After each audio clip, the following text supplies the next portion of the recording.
So we're here, episode 3 of Hot Set Podcast. I'm Jarrod Wilson. We're at Pirate Grip and Electric, Pirate Creative Compound, Pirate Broody Props, lots of pirate stuff going on. And I'm here today with... Josh Lambeth, Bird's Eye Productions. Bird's Eye Productions.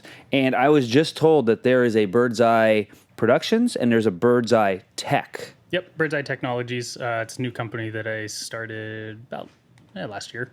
It's kind of focusing more on developing camera accessories that can help people kind of similar aspects as like what my production company is, which is camera movement. So, being a company, we do a lot of drone stuff and gimbal stuff. So because of that, we have a lot of different types of batteries that you have to make everything work.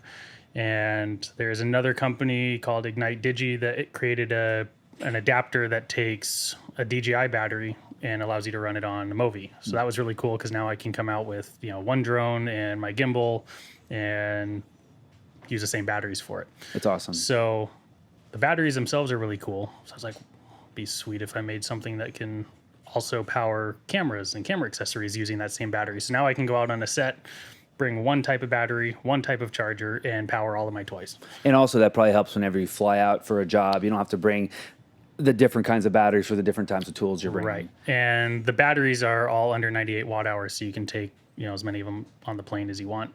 What is the limit for that? Depending on the airline, most airlines are 98 watt hour and below. You can take as many as you want. If it's over 100 watt hour, you're limit 2 per person, up to I think it's 120 or 150 watt hour, something. I don't remember exactly, but so the more watt hour a battery has, the more it would be likely to do damage if it was to explode or something like that. Okay, gotcha. Yeah. Okay. Yeah. So Bird's Eye Tech right now seems to be all about your battery inventions and model and different the battery. I saw that your battery was called. Is it the BA5000? Yes. The TB50/TB55 gold mount V-mount battery adapter. Yes. So I came up with a name for this. Oh, okay, that's good. So I was gonna actually brainstorm with the people here and see if they could come up with maybe a name. So are you saying my name isn't that good? Well, it just doesn't roll off the tongue. Okay. And it was hard to remember. So what do you think about the DC Hero? The DC Hero. I feel like there's a copyright thing in there somewhere. Well, no, I'm not saying superheroes. It's kind of a wink, like I actually like that. Because AC/DC. Yeah. I think that Paige had an idea. Paige, what was your? And speak into the microphone when you say this. What was your idea? Remember, it's called the BA5000. What was your idea? I remember. It was the T. Well, you called it the T1000. You were making a Terminator reference. Terminator reference. So it would be the T5000. But you have BA. BA stands for just battery. Adapter. Okay. Yeah. So nothing that exciting. What do you have any ideas as far as a name? If you think of one I'll shout it out. You'll shout it out. Yeah. Okay. You know me. I just it's like. I like DC Hero. I may have to change to that. Well, because the GoPro. The GoPro is essentially a cigar camera. And the only reason, and there were many different cigar cameras out there, but I think the GoPro made it because of the marketing, the name GoPro, you're on the go, and it just worked, Yeah. There's a lot to be said with marketing. There is. So it's important. Is. But I don't know. I like it. Just saying. I may have to throw just look on our Instagram at Bird's Eye Tech. We'll put a post up. We'll have a vote on it. Maybe have a vote. Yeah. Okay, yeah. Get people involved in that. Okay, so the tech is the battery stuff right now. Yep. And I understand that you brought with you something new. Yeah, it's a working prototype of the shark fin version of it. Okay. So we always wanted to do a dual battery shark fin type, but actually Dennis Scully, First AC here in town. He came up with the idea of why don't you just make an adapter that allows you to put 2 batteries on your existing adapter. So within less than 48 hours, I had one drawn up in CAD and 3D printed, and it fit. So that was cool. And then just as of 2 days ago, I received the electronics for it to actually have a working version. And yeah, that's it. And this is all gold mount right now. We have V-Lock version as well. Okay. Yep. Now, is there like a weight limit that you have to be cognizant of with this kind of thing? We're going to make it lighter. It is a little bit on the heavy side right now. Okay, gotcha. Like I said, prototype currently, but there's already a couple things that we're going to change on the shark fin portion of it anyway. The other cool part with the shark fin is earlier I mentioned that we can use these batteries on the Movi Pro now, and then they're also the same batteries that run the Ronin 2. Mm-hmm. So we designed the shark fin piece to have the exact same backing and size as the battery. So the shark fin can also work on the Ronin 2 and on Movi Pro. So guys that are using it as a cable cam where it's going to be in the air and nobody's touching it for a while, you can now double the runtime on it just by slapping 2 of these on there. And now you get 4 batteries on it instead of 2. Cool. So we were trying to make it as universal as possible. And now, because before it was like, or even currently, you would get a battery that was made so that you could put the batteries together on top of each other, but it would have to be a certain type of battery manufacturer that did that. Right. Now you could do it with any battery. Any of these DJI batteries. Any of the DJI batteries. Yeah, so these are the TB50 batteries. And then if you don't want the shark fin, it'll also just work right in, the adapter this way as well. Gotcha. Okay. So, and that was the first thing you came up with? This is the first thing that we came up with, yes. Okay. So why did you have a special place in your heart for the DJI batteries? Because they're just smaller and lighter? So much better, and they're cheaper. Oh. So this is a 26-volt battery as well. So it'll power the new LF cameras, the Area LFs, or any other thing that takes 26 volts. 98 watt hour, and they're $160. Oh, wow. Now that sounds like a lot of money to some people, but as far as batteries go in the battery world, so how much would like an Anton Bauer, depending on what version of Anton Bauer, like the Switronics or something, they can range from 200 to I've seen them as much as like 400 or 500. Sure. And then the other cool part about it is because these are designed for drone use, they have a very high amp output. So your standard camera battery, from what we've seen, once you start pulling more than 10, 11 amps off of them, you get what's called voltage sag. So when that happens, the usable voltage drops down just because there's such a big load on the battery, so it doesn't last as long. These have roughly, we've pulled as much as 21 amps out of this thing, and it didn't break a sweat. So because of that, you can run bigger camera packages, and they actually run a little bit longer, because you're not getting the voltage sag, so you're using more of the voltage available in the battery, which is kind of a cool deal. So we were in a test. I was on a shoot with a good buddy of mine. He had a full-size Amira. He was using the Anton Bauer like square carbon fiber looking batteries that are like 170 watt hour, I think. He was getting an hour and 15 minutes of runtime with his setup on those batteries. We threw one of these on, which is 98 watt hour, but 26 volts. This drops it down to the 14 volts that's usable for the cameras and stuff. And we got an hour and 5 minutes out of it. Wow. So we were within 10 minutes using a battery that's over half the price. You know what that makes me think of? And actually, Paige, if you want to look this up. So the Aperture 300D Mark II and now the Aperture 300X, they just released the bicolor. Those take either V mount or gold mount, but they want you to use is it a high watt hour or a high voltage or something? They want like maybe a proprietary high amp. So that's what I'm wondering, if this could actually be useful also in the lighting world for the Aperture lights. I haven't tried it on an Aperture, but we have put them on Asteras. Okay. Or not Asteras. The light panel. The light panel. Yeah, the light panel lights. Yeah. And it runs great. And we've full power all day long with them, and doesn't skip a beat. And they're specifically made to be light because they're gonna for drone. For drone stuff. And then the other really cool advantage is charge time. So your standard, Anton Bauer V-Locks type batteries, you're 4 hours, if not a little bit longer. And those chargers are stupid expensive. If you want a good 4-way charger, you're spending over $2,000 typically. Just for the charger. Just for the charger, between $1,500 and $2,000. DJI makes a charging case for these for, I think it's like $1,300. It'll charge 8 of them at a time. If you need them quickly, it'll do 4 in 90 minutes, up to 90%. And then if you do the normal charge rate, it'll do all 8 in about an hour and 45 minutes. And this is like in like a rolling case kind of Yep. thing? That's great. And it'll fit 12 batteries. So charge 8 and stores 4 more. And will fit on the airplane with you as a carry-on. That's great. So just all of those advantages are really nice. And because the batteries themselves are smaller, like in my camera bag, if I'm doing one-man band type stuff, I can, in the area I would normally fit 4 regular 98 watt hour batteries, I can fit 10 of these, and I can go the entire day without recharging the battery. That's awesome. Because in my red setup, I'm getting between an hour and 15 minutes of runtime out of it, depending on how old the batteries are, obviously. So I have some batteries that are 5 years old, almost 4 years old.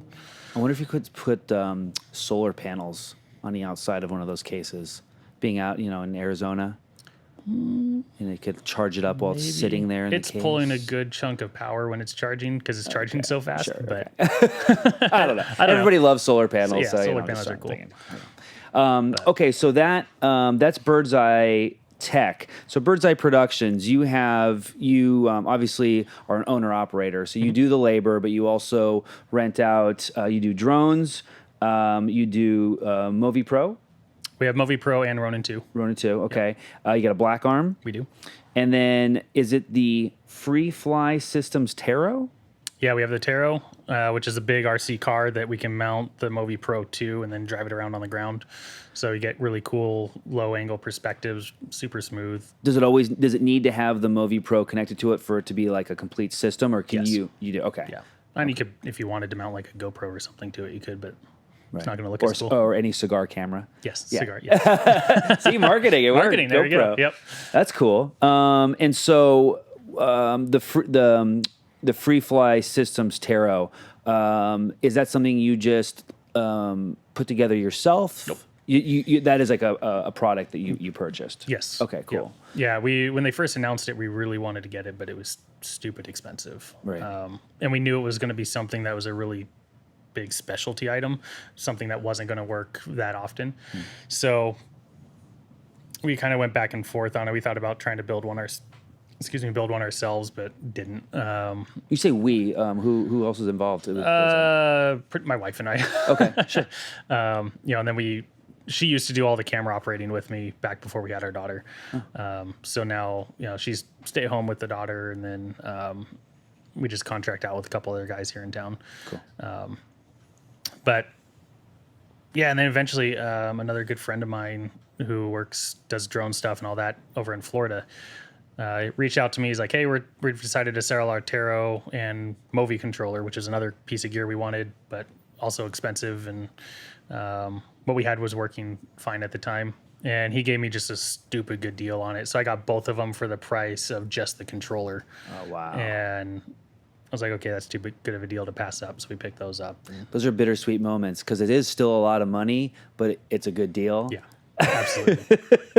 And it's a cool factor, and it's an extra piece of gear that we every so often we're getting asked about if we had it. And we still every so often get asked about it, but it's definitely one that does not go out nearly as often as I would like because I love driving it around. It's a fun toy. Yeah. The main shoots that they've been going out on are with MD Helicopters is one of our clients.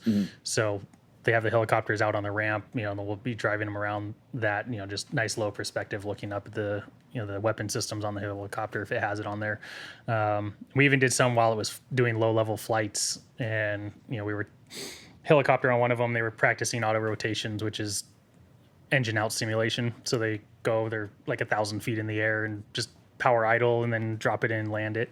But when they do that landing, it hits the ground, just kind of skids across the ground for a good distance. Wow. And we had kind of been doing this whole back and forth, but we're not getting too close to it. And then the client was like, hey, do you think you can do one where you start way down there and he starts over here and you guys just kind of meet in the middle? I'm like, yeah, if you're fine with it, we'll give it a go. And this was the head instructor for MD. So he's really good at judging like where the helicopter will probably actually come to rest. So I was basing my speed and my moves and everything off of that. So I told him, I was like, I'm not going to be able to see the helicopter. So you need to tell me, is he going to be, short? Is he going to go long, or is he going to be right in place? So that way I can match everything. So they start the move. We start driving at it. And move was going to be start right down the center, looking up at him. And then we were going to go a little bit wide and then turn in and basically stop right as the helicopter stopped with us, just looking right up into the cockpit. And I kept asking him, I was like, where's he going to land? Where's he going to land? He's like, oh, he's going to be right on the money. Like, okay, cool. So I started my move out. And then as I started my turn in, he's like, nope, he's going long. And I was already, committed to where I was going. And the Taro is pretty tipsy, top heavy, especially at speed. So you can't exactly turn it while driving fast or hit the brakes while it's turning. Otherwise it'll just tip over. Sure. So the only thing I could do was kind of like try to get it straight and then hit the gas. And we missed the helicopter. The helicopter missed us by mere inches. Whoa. Like the skid. And we just went right past it. And was it an awesome shot? Oh, it was a great shot. We had GoPros rolling inside the helicopter as well. Yeah. And if you're not familiar with the MD style helicopters, they have a big bubble window and then kind of like a bar and then another window at the bottom so the pilots can see the ground easily. And you saw the car pass through the bottom window of the frame and just go out. Both pilots in there just started like laughing. And, they called us on the radio and they're like, so that was a little closer than we anticipated. Our guy's like, yeah, sorry, our bad. I was like, that wasn't our bad. Well, we meant to do that. We meant to do that. Yeah, exactly. Well, and it allows you to get the camera closer than you would otherwise, because then you don't have to worry about human safety. I mean, Exactly.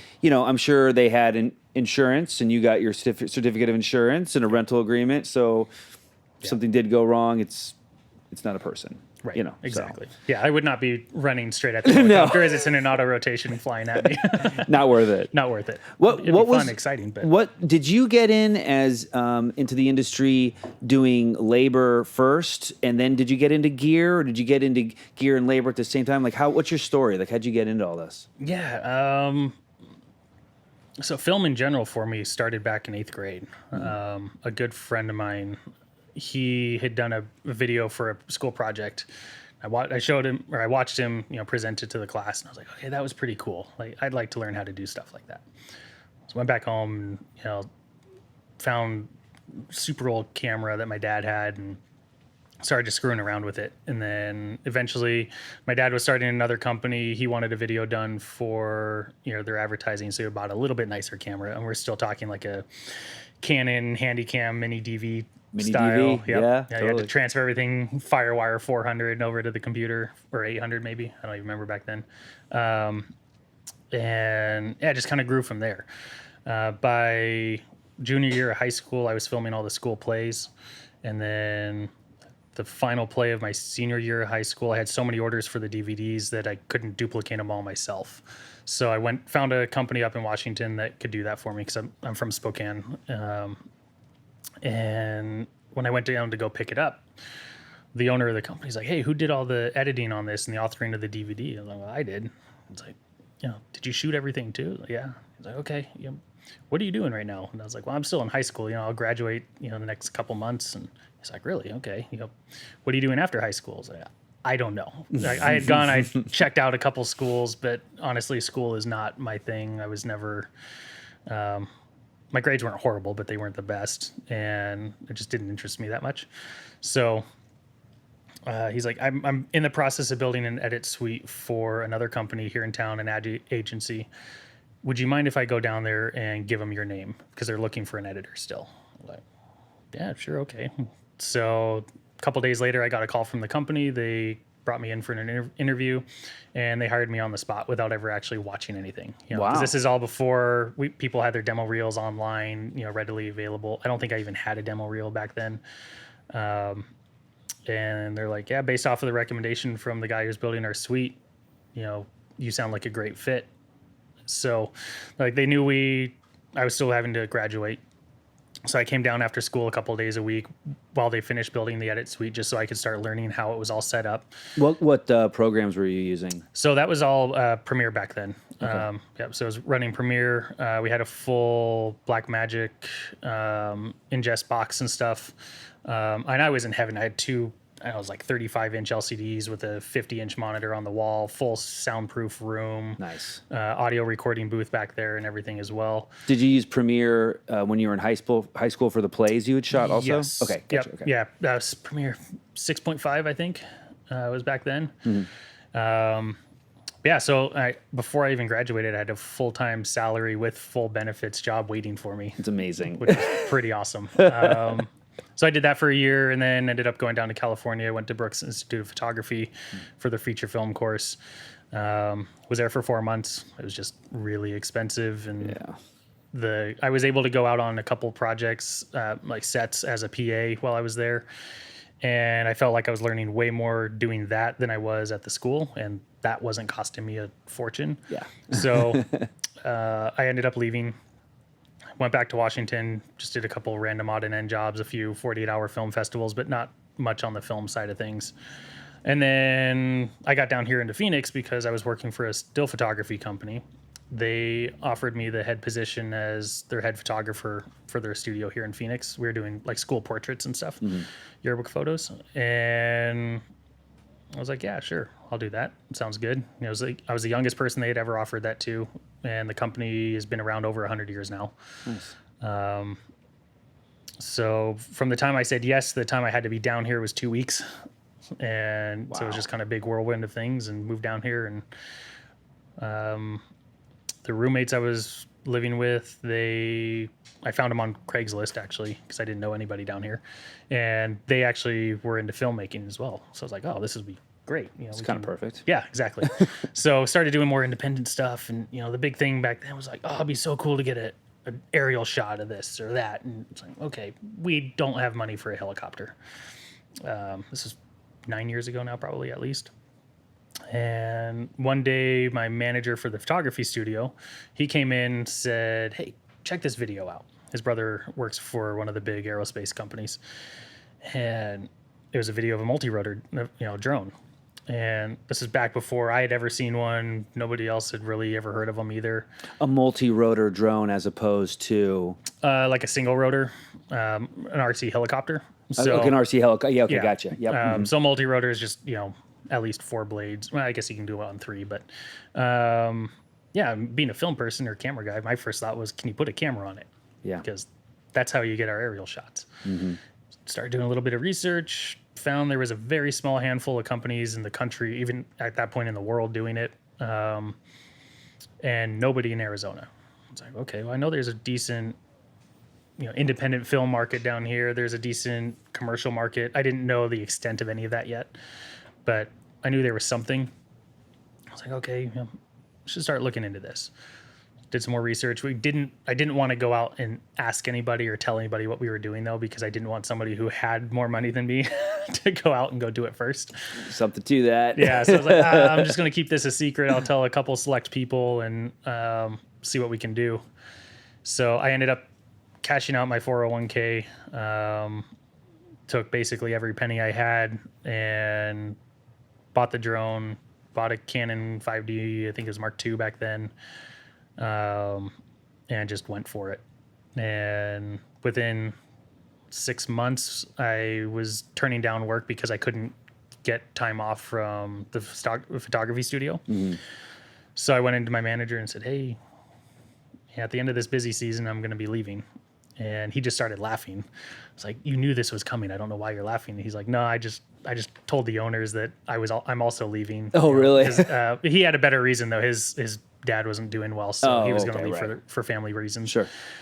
So the owners called me, set up a meeting. They basically said, name your price to stay for another 6 months because we can't afford to lose both of you guys. So ended up staying another 6 months, and after that left and haven't looked back since. And I started the company just over 8 years ago. It was March 2012 when we started Bird's Eye. Nice. So. And the photography job, was that like a Monday through Friday? Yep. Wow. Yep. 9 to 5. Just going out to schools and taking pictures. So like right out of high school, you just like jumped right in and just started working. Pretty much, yeah. My dad was an entrepreneur, so he's always working and starting new companies and taking risks with things. And I've watched him start I don't know how many companies over the years, and it's just like everything. Some of them work, some of them didn't, but you learn from mistakes and move on with stuff. But I always had that encouragement from him. He's like, hey, I'll answer any questions I can, but go for it. This is, if it doesn't work, then, just try to realize why it didn't work and go on. But, he was a little bit weary of, the drone thing to begin with, because it was so new. Nobody had ever heard of that before. We didn't know if it was going to actually be something that people would be willing to do. But turned out it was. So yeah, it's huge. So to our knowledge, we were the first cinema drone company in the state of Arizona, one of the first probably 10 in the country. So, wow. Yep. Do you now? How many times have you upgraded drones since then? If you ask my wife, she'd probably say 10,000 for us. And from the original drone, we upgraded that to make it a little bit more of a heavy lift style, because we've seen a couple other companies start flying red cameras, so we wanted to have that capability, which is also a really funny story for our first time ever flying a red. I can tell that if you want. Yes, please. And then sold that. No, that one actually crashed. So that's the only one we've totaled. Hey, but it wasn't even our fault. It was a component. We were doing some experimental stuff with how it was all working, and one of the components failed on it, and nobody got hurt. Camera actually survived, so that was cool. But was this before they were a lot smarter than they are now? Yeah, this was 7 years ago. Okay. So it was, honestly, I'm surprised we didn't have more accidents back then. We were flying everything to the absolute limit of what they could do. The very first drone we had, we were getting live telemetry back of, temperatures of the motor controllers. And here during the summer, the high limit on them, what you should never go above, was 105 degrees Celsius. And we were routinely flying it at between 98 and 102. Right. And if it hit 103, we said, we should probably land. Yeah. So totally. We never had that fail, though, surprisingly. Where would you go fly them? All over, wherever projects took us. Our very first paid project was for Scottsdale Community College. That was within about a month and a half of us starting. And then, from there, we went out, started shooting whatever we could as a demo reel to, send out to companies. And we had multiple times where people would call us. We'd show up, and then they're like, "Oh, where's the helicopter?" Like, no, it's a multi-rotor, like small. Like, oh, we thought you were bringing out a full-size helicopter. It's like, no, I'm not going to do that for $400 a day. Yeah, like, sorry. Seriously. Oh my gosh. That's about what we were charging back then. It was about 400 because we had no idea. I had not done much commercial work at that point, and I had no idea what people would charge for stuff. So, right. Like, well, we'll start with $400 and see if they'll pay it. They're like, they paid it. Okay, next time let's try $450. Yeah, just kind of did that up until push the limits. Yeah, until they basically, oh no, that's too expensive. Oh, okay, we'll back it up. Yeah, back up a little bit. But yeah, for the red camera. Yes, the funny story. Yes, please. So back then, so much of it was, hey, have you ever done this before? Or can you do this? Yeah, we can do this. And we're in the back, we're going like, well, figure out how to do it. So we got hit up to go fly a red camera in Las Vegas for a Floyd Mayweather commercial for one of his fights. They found us through a post on some RC forum, and they were looking for a drone up in Las Vegas. I was like, well, we're in Phoenix, a couple hour drive. We'll make the drive. We'll work as a local up there. Okay, yeah, sounds good. You guys can fly a red camera? Like, yeah, sure. I knew on paper the drone could carry a red camera. We had never actually flown one before. So we did it, I got a hold of somebody that, I think it was IROC actually, Iron Daniels. Yeah. He had a red MX back then, and was like, hey, can I borrow that just to make sure it fits on the drone and that we can power it correctly and get a video and, that kind of stuff. I promise I won't actually fly it. And he's like, yeah, sure. So we did that. And then 2 days later, drove up to Vegas. And the very first time we ever flew a red camera was off the top of the parking lot between the towers of Mandalay Bay, flying towards the Strip in MGM Grand. And I was shaking like crazy. Yeah. But we made it through the entire shoot. Everything worked out great. Oh my gosh. The second time we ever flew a red camera was off the pier at Newport or Huntington Beach. and we went about 1,000 feet out over the ocean. Oh my gosh. That was actually a little bit more nerve wracking than the first one, just because on that I was like, if anything happens, it's in the water, and I'm never getting any of it back. Never ever. But at least you don't have to worry about it falling on any people out there. Well, I guess exactly. maybe some surfers out there. We were past the waves, so Okay, no surfers out there. But yeah, it was. I did a job up at Road and Crater one time, and they had these drone guys come in. I think they were from LA, and they were flying it around. I think it was one that carried a red, and something happened, and the drone just flipped out and flew away with the camera. And so they were shooting before I had got there, so I got there like day 2, and I saw them in their van driving around just driving around the place, and they never ended up finding it. And so they were speculating that all the crazy ore in the middle of the crater, because it's a dormant volcano, there were maybe some metals in there or something, and it just made it just go crazy. Have you heard anything like that? Like, is that a normal thing that every drone op should know? Like, don't fly over a dormant volcano? Or No, just you have to be ready for anything. Yeah. There were a couple instances with one company in particular, I'm not going to name, that had a lot of flyaway issues, more so on their smaller drones. Their larger drones, they had one that it was called the flip of death.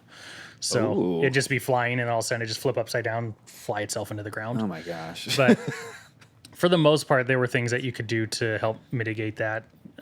Or if it was looking like it was starting to fly away, there's some things that you could have tried to make it not fly away. These guys may have tried it and it may not have worked, but knock on wood, we've never had a flyaway issue. Sure. So, well, I mean, it seems like there's so much safety protocol built into it nowadays. Yeah. It sounds like if there's a problem, or it loses a connection, it'll kind of come back to where it started. Yes. On its own. It should. Autopilot kind of thing. Yep. Okay. Yep.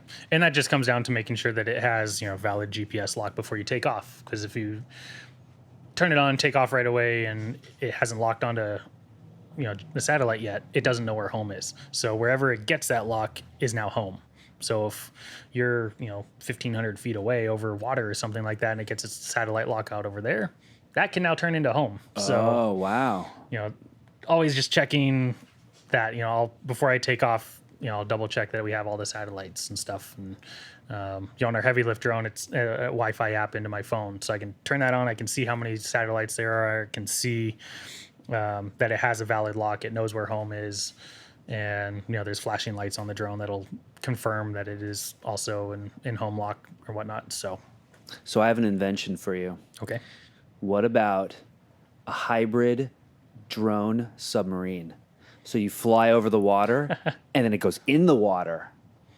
There's Wouldn't that be awesome? Something similar to that, actually. A couple guys have come up with, there's like some drone that'll fly around in the air and it hits the water and it'll kind of like flip upside down and then use the propellers to fly around underwater. Oh, okay. It's kind of cool. It's kind of like their, I don't know if there was this toy when I was a kid called Mask, and it was these people that would, like a guy would be driving a Jeep, and then like he'd get into mask mode, and the mask would go over his head, and the Jeep would turn into like a boat. And then but the boat would have like machine guns on it or something, so they would fight each other. So it was, and there was like Boulder Hill was the home base, and like the gasoline tanks would turn into machine guns, and nice. Yeah. So, nostalgic. Sorry, nostalgic. I got nostalgic. It's fun reminiscing back on the simpler, easier life. Well, but also like those were our toys as kids, and now these are our toys as we're grown-ups. They're all toys, and we're all like... Just the price tag is significantly higher. Completely. We're all gear junkies. And we cry a little bit more when they crash or break or totally. Stop working. Well, so, I mean, what do you think is the next evolution, if you will, of droning? Like, where is it going? Other than the strict rules that keep on happening. Yeah, that we're not going to get into all that. I mean, like, how much? Okay, this is a valid question that maybe a producer should know. Mm-hmm. Should a drone operator be given a scout/prep day to make sure that you can fly and everything's on the up and up because day of all the money's being spent, and then like, oh, it won't fly, and it's not your bad, it's all built in. Yeah. You know. Yeah, safeties. that I always push for a prep if I can, or at least a scout day. Yeah. Where you bring the drone out and make sure it's going to fly there. Typically, yes. Depending on what drone we're flying for the project. If it's our smaller one, the Inspire, that one is a lot more locked down than what our heavy lift is. Our heavy lift actually does not care where it goes. It will fly anywhere. Okay. Because it doesn't have all the built-in geofencing stuff. So if it's the Inspire, then yes, I'll do a lot more due diligence on it, especially if it's close to an airport or, if we're somewhere near like a power station or even jails. We actually had that happen one time where they said, here's where we're going. I knew there was a jail there. So went to DJI's website. It said it was a safe place to fly, that we were able to fly there. Went down, drone actually would not fly. So Because they don't want you dropping off things at a jail so that people can escape. Exactly. Right. So that turned into a whole ordeal. We had to end up coming down the next day with the heavy lift. We just charged them obviously for the small one because that was not their fault. Brought the heavy lift down and had to do the job with that. But yeah, the big thing for us on scouts, or if it's someplace where I have not been before, say it's an out of state job, is if I can't actually be there, I need pictures of the location. Are there power lines? Are there crazy amount of trees? Is there a ton of houses? Are we between buildings? Is there an airport nearby? All those types of things all play into big factors with it. I can't tell you how many times we haven't gotten that, and then we show up on set, and then there's a huge high voltage power line set up running through right where they want us to fly, and then I'm like, well, we can't get the shot we want because these power lines are in the way, or we'll have to modify the shot to be able to safely fly around this or whatnot. And it's all about communication. That's a big thing. I know this, or lack thereof, in our industry of hey, I need X, Y, and Z so I can do my job correctly. If you don't give me all of that, then there's no guarantee I'm going to be able to do my job correctly. I'll do everything in my power to make sure we still get you something, but it may not be exactly what you wanted because I didn't have the information that I needed before I showed up. And and you're working with essentially a computer, and a computer isn't trying to reason; it just does what it does. Yeah. And a lot of times we're at their mercy. Yeah. So. Yeah, you know what a thermal is? Whenever you fly over, like in those baskets with the parachute thing, do thermals play a role, or is that something you look out for? You're talking about a hot air balloon? Well, okay, so a buddy of mine did the thing where like a hot air balloon, but it was like, what was it? It was like a propeller type of system, and they would look for thermals. Specifically at junkyards. Paraglider. And it creates heat. Yeah. And it pushes you up so you can keep on going. Yep. Does that ever happen with the drone where you fly over something specific like a thermal kind of scenario and it might actually push the drone up? Thermals, not so much, just because the drone weighs so much. And it doesn't have a large wing. Okay. Wind is our big factor. Wind. Yeah. We had a job towards the very beginning. It was probably at least 7 years ago now as well. It was for a rock climbing film, and we had to hike up to the top of this mountain over Idlewild, California, behind Palm Springs. And we got up there, the winds were all perfectly calm. Like, hey, let's get our shot done now, because there's no wind. This is gonna be great. So the idea of the shot was we were in this little kind of valley, I guess if you want to call it that, and the rock face sloped up this way and then just huge straight drop off. It was almost like a spine, so it dropped off on all the sides. And the talent was going to be climbing up that steep part on the side. They wanted us to kind of fly out and around the edge of it and do a nice little pan reveal of them standing on top of this huge rock. So we're going to get our stuff done first. And I was like, okay. And as soon as they got done, the wind picked up. And you could hear it coming up the side of the mountain, and then you feel it go past you, and then it would stop. And it was almost like clockwork. Like every couple minutes, it would blow for about a minute and a half, and it would go away for a couple minutes. And we kind of watched it for a little bit. Like, okay, this seems like it's pretty consistent. So we said, okay, we'll go ahead and fly, but we're going to try to get the shot in between one of these updrafts. And we were already at a pretty high altitude, so the drone's working higher or harder already just because the air is thinner. And we took off. To hover, I was at like 75% power, which is basically as high as you want to be, because once you get past that, there's not enough extra power to keep it stable. So it just starts becoming a big handful. And as soon as I went out over the edge of the cliff, we got hit with a huge updraft. And I'm not kidding, the drone shot into the sky like nothing. It went from hovering in front of our eyes to a good couple 100 feet in a matter of seconds. Wow. And as it's climbing, I'm back in the power back off. And I was down under probably 20% power, and it was still not coming back down again. I was like, oh, this is not good. So finally the wind died down, or we got slightly out of the updraft, and then it just turned into a giant rock, because it's missing over 50% of the power it needed to stay airborne, and it just starts falling. And we're like, oh yeah, so full power.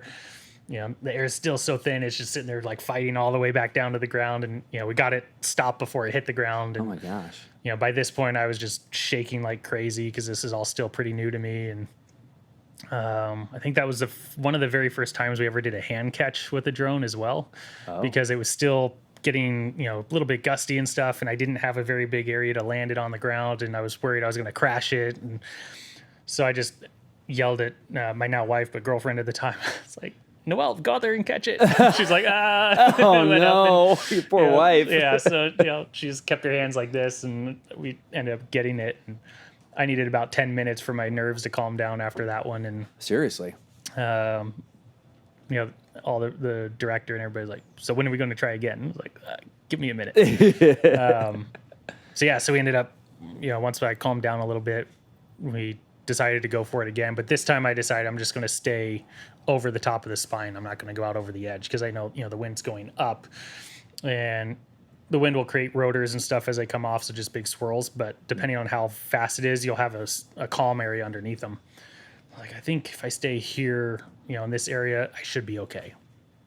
So we tried it again, stayed over that, got the shot, got out over the other end of the mountain, another updraft went straight back up again. I was like, not again. Oh man. But got it back, never broke anything, didn't crash it.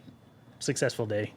How much? It's all learning experience. How much classes, schooling do you have to put in to do this kind of stuff?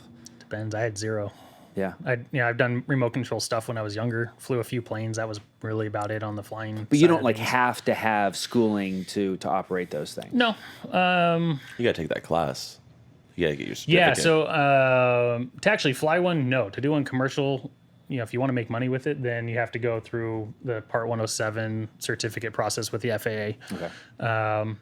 If you are not a current real pilot, fixed wing or rotorcraft pilot, then you have to do a bunch of studying. You go into an FAA testing office, and I think it's like a 40 or 45 question test that you have to take.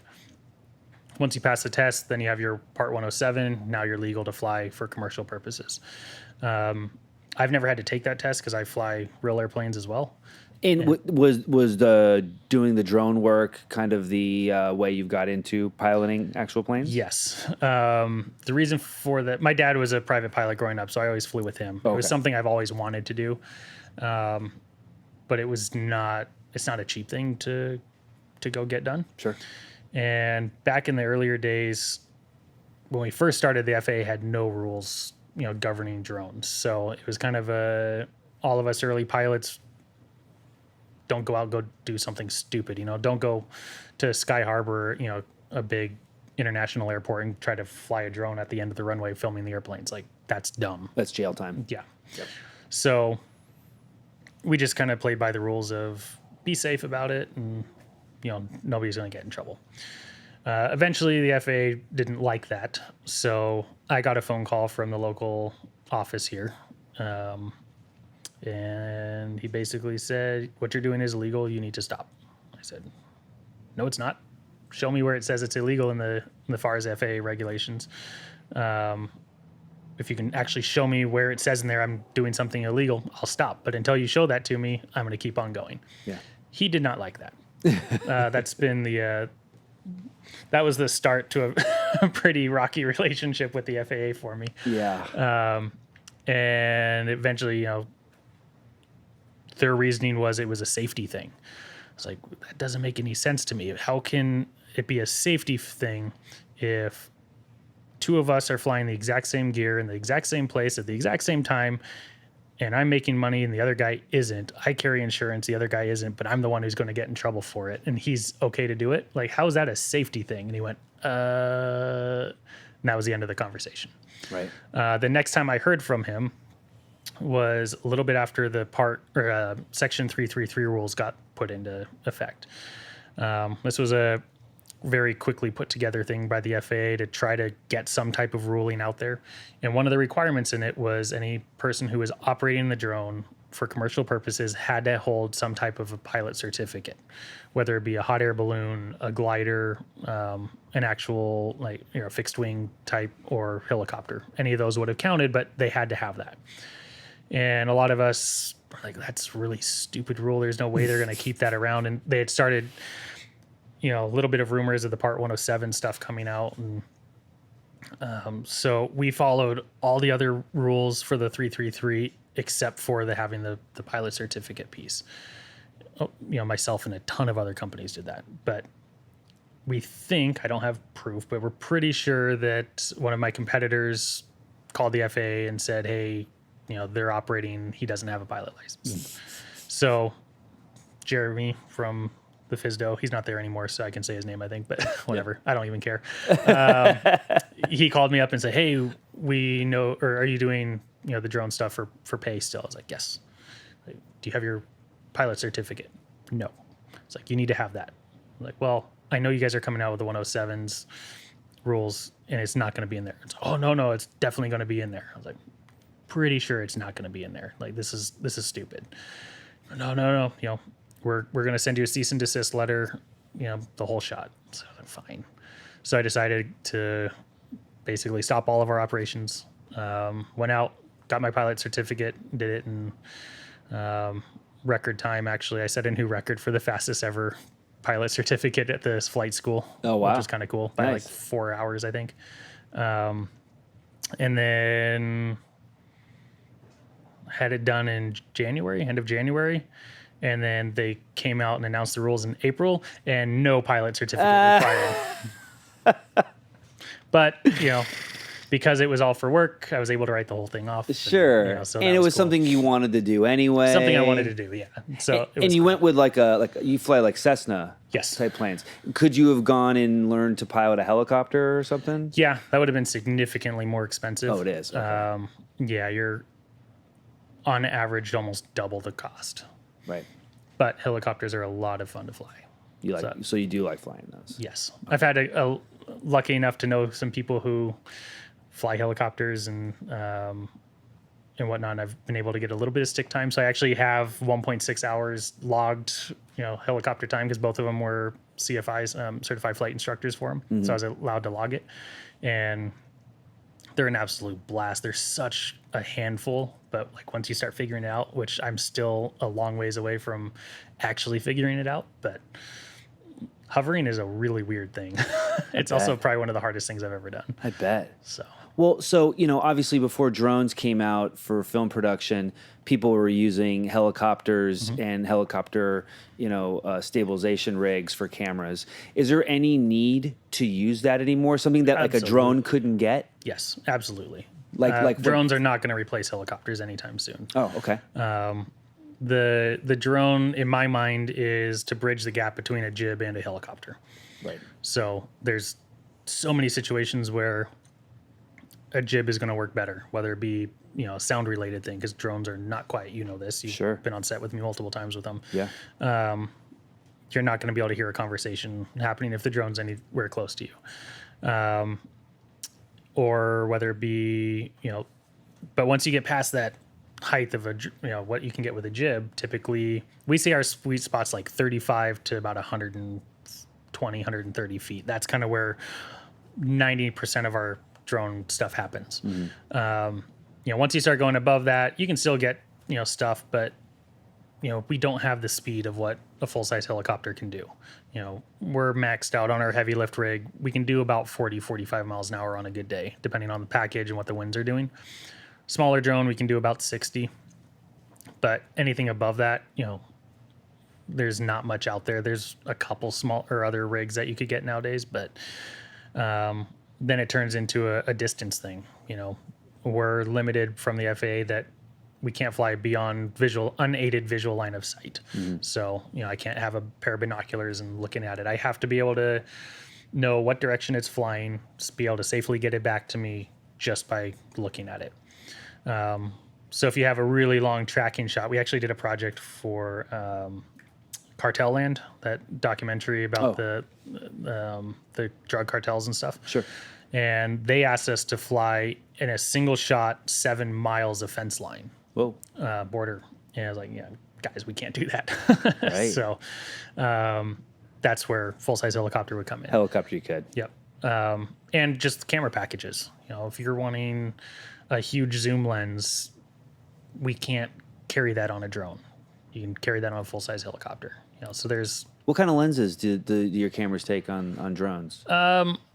Again, it comes down to a couple different factors, what we're doing with it. But we definitely prefer prime lenses over zooms. Okay. We have flown with like the Ingenue Easy Series zoom before.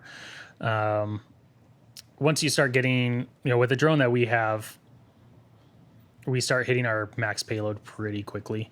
We're thinking about building a larger drone that could handle, Alexa Mini or Red setup with a nice zoom, with full fizz, focus iris zoom control, throw a filter on the front, and it'll be okay. But especially here in Arizona, we have the heat issue too during the summer, and that affects what our max payload is. Sure. But the last couple years have been pretty slow on the heavy lift requests.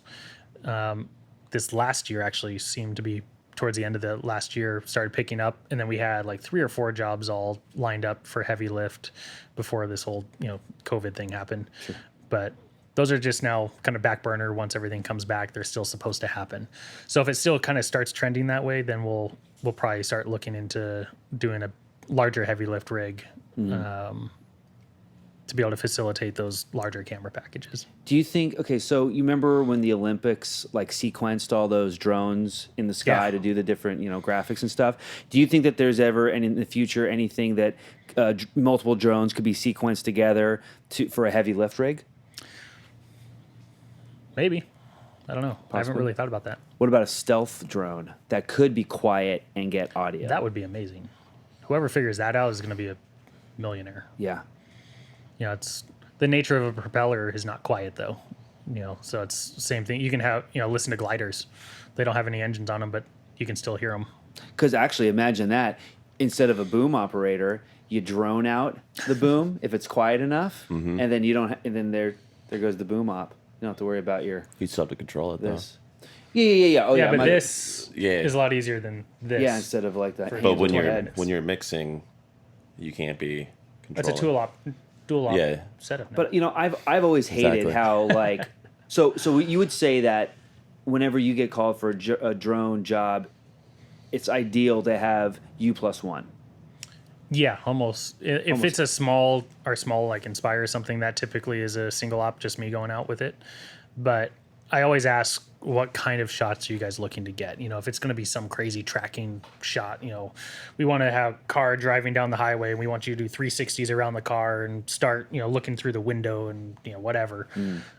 I'll bring somebody else out to operate camera because I'm not going to be able to fly in, try to pull off a shot like that. Yeah. And I always hate how poor audio department usually just gets like the one person who has to mix and boom, right.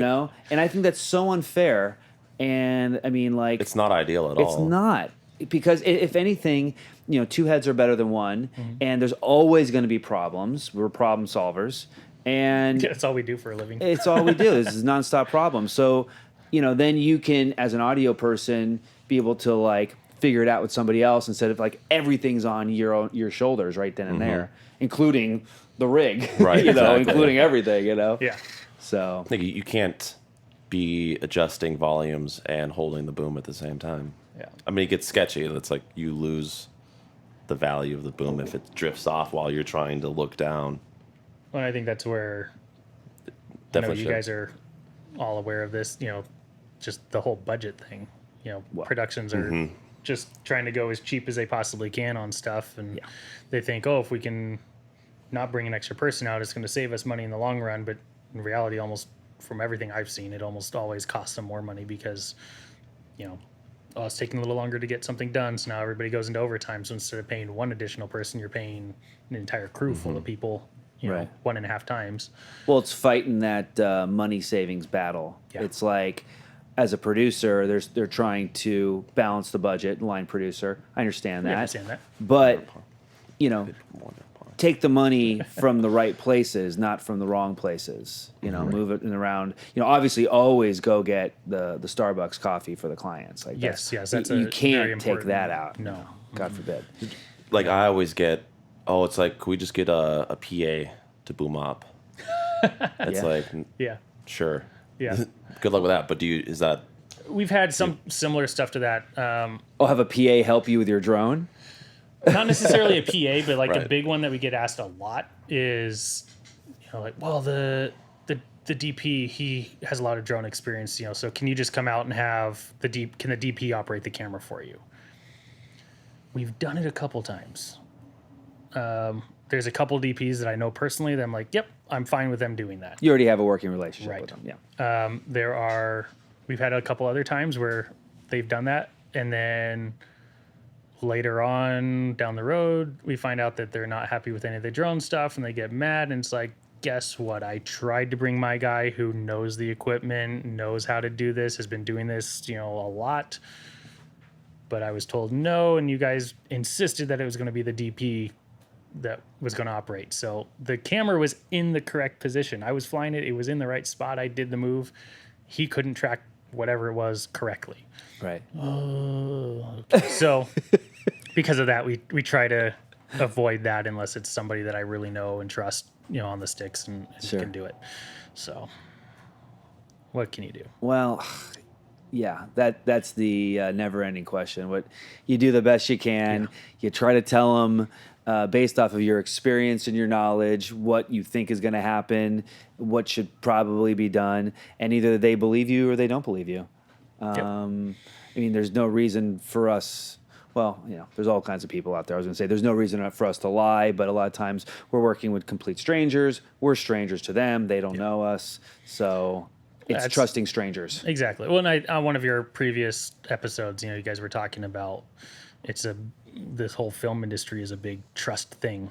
So much. You have out of town crew or producers or above the line people, if you want to call them that, coming in and they're trusting their entire project on a whole nother group of people that they've never met necessarily. A couple emails back and forth, and okay, yeah, we'll hire you and pay you all this money, and hopefully it'll all work out okay in the end. So imagine reading that in a business proposal. Yeah, putting that in writing. So what's your proposal? We're going to give you a bunch of money. Well, we're going to go to a place we've never been to and hire a bunch of people that we've never worked with and we don't even know, and we're going to trust them with all this money. Yep. And hope it'll probably turn out okay. Exactly. Really? Yeah. Yeah, it's a crazy industry that we're in. It really is. It really is. It's a fun one, though. I mean, what else would we do? I don't know, race cars? Oh, wait, you race cars too. Yeah, sort of. So tell me about that. So was that after you learned to be a pilot, or after you learned to do droning, or after you learned to do editing, or? Yeah, the race car was before flying, Okay. if I remember correctly. But after droning. After droning. Okay. Yeah. I'm an adrenaline junkie. I've always liked going fast and doing things that are different than what the general public like, for the most part. Personally, I think life's too short to just sit around and play it safe. Yeah. I hear you. But yeah, the racing thing, it's a legal way for me to go fast and and have some to fun. go over 100 miles an Yeah, hour. exactly. What's the top speed on it? Fastest mine's done is like 110 or something. Oh, is that all? Oh. Yeah, but it's more of the cornering speed. So you've seen the car. It's a Formula car. It's Yep. open wheel.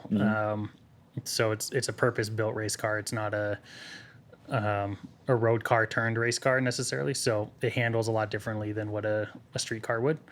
I don't get to drive it nearly as often as I would like, but just have to make money before I can spend money a lot Sure. of the times. But We tried to, we rigged a camera to it, we did. red. Yeah, And that was fun.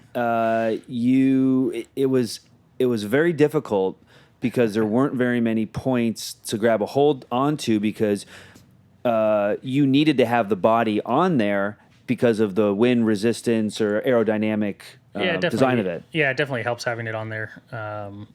Just the car's small anyway. Like I'm actually about an inch too tall. I should probably have a little bit larger car than I do. Yeah.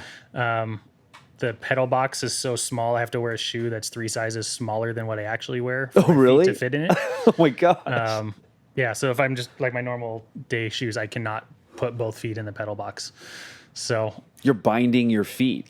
yeah, I literally would be pressing all 3 pedals at the same time. Like it's impossible for me with regular shoes to only touch one pedal at a time. Oh my gosh. But yeah, it's a lot of fun. Now, yeah, I did that, and I used to skydive before that. oh, skydiving too. Yeah, so played paintball in high school. I attempted basketball. I was not good at it. I have the height for it, and that's about it. So It's a hard game. I'm not good at it either. I was on the C squad, and even then, I barely got to play. Yeah. One season of that, and I was like, I'm done. But Now, when we did the race car rig, it was for a charity event Yes. that you were involved with. Yep. And Child there was a raffle involved. I seem to remember. there was a raffle involved. And so, like, tell me about that.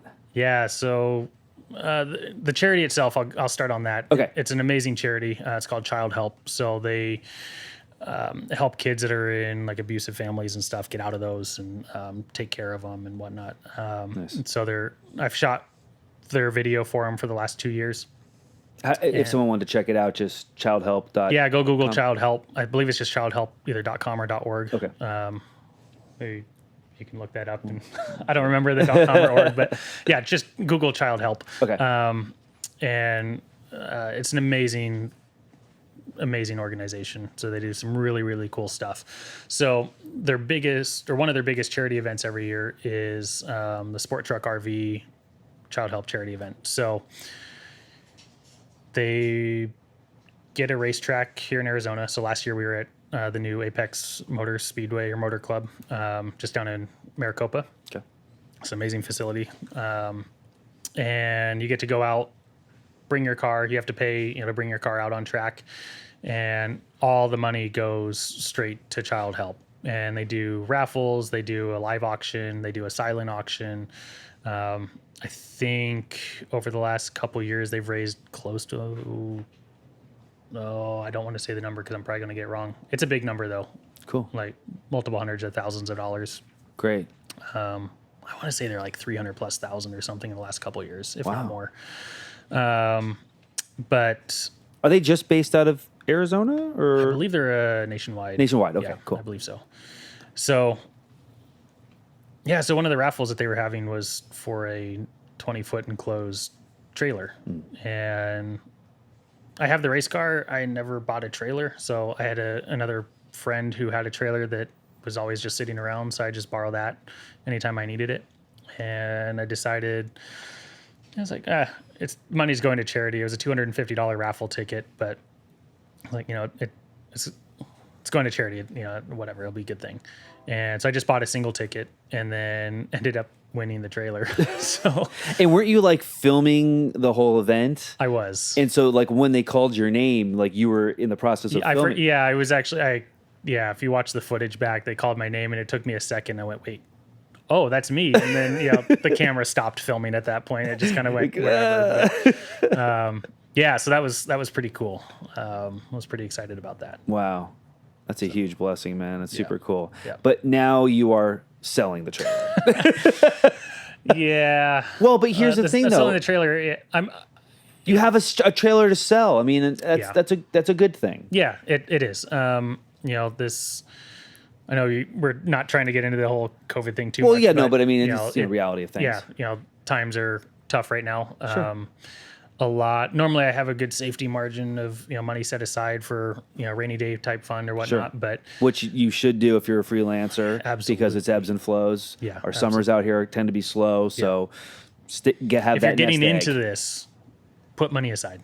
Yes, you never know. You never know when it's all going to stop, but not like this. Well, this was a first. This is a first. Yeah.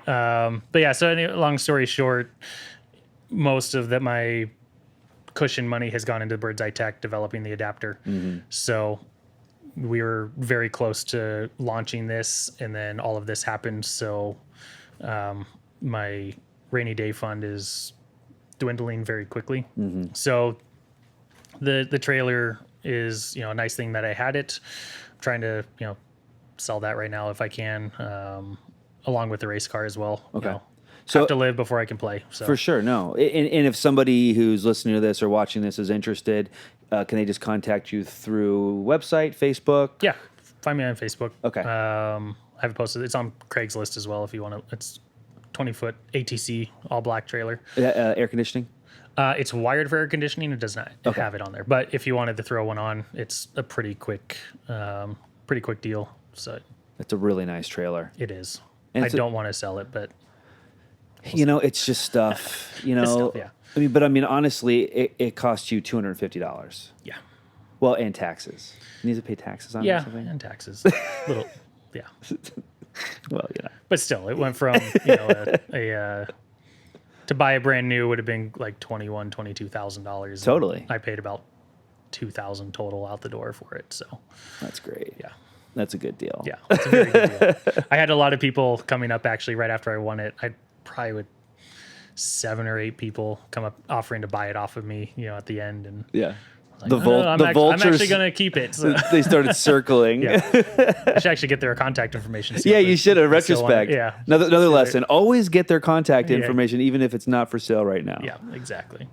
Okay, so you do drones, and you're a pilot, and you're a race car driver, and we talked about your Tarot, and then the Movi Pro a little bit, and you have a black arm. I've from my grip side of things standpoint with car rigs and stuff, I'm seeing a lot more black arms out there, which to someone who's watching or listening that doesn't know, it is a car, truck rig, vehicle rig that isn't just locked in one position. Think of it as a giant Steadicam arm that's mounted to a vehicle with a gimbal on the other end of it. So and you're controlling it through remote control. Yeah, remote opting. Yeah, just the head. So it's not like a Russian arm or something like that where you can control where the arm goes. So like once it's fixed in place, it's there, but it takes all the bounce out of the footage. So you can be driving over a really rough road and your footage is all